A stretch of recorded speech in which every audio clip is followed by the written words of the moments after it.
शिवसेनेचे कल्याण पूर्वचे माजी शहर प्रमुख महेश गायकवाड यांना जीवे मारण्याची धमकी देण्यात आली आहे। अमरनाथमधील एका लग्न समारंभामध्ये एका व्यक्तीने त्यांच्या हातामध्ये धमकीचं पत्र असलेला लिफाफा दिला। गणपत गायकवाड आणि वैभव गायकवाड यांचं नाव घेऊ नको, नाहीतर तुझा बाबा सिद्दीकी करू, अशी धमकी या पत्राद्वारे देण्यात आली आहे। या प्रकरणी शिवाजीनगर पोलीस ठाण्यामध्ये अदखलपात्र गुन्हा नोंदवण्यात आला आहे।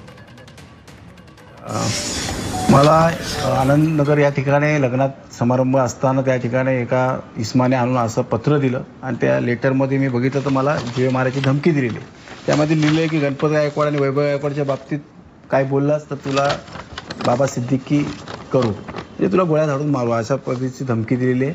मी आनंदनगर ठिकाणी शिवाजीनगर पोलीस स्टेशनमध्ये गुन्हा दाखल केलेला आहे। पोलिसांकडून अपेक्षा आहे की त्यांनी लवकर चौकशी करून त्याला अटक करावी।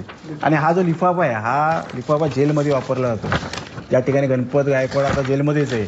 माझा संशय की हे सगळं गणपत गायकवाड करतोय।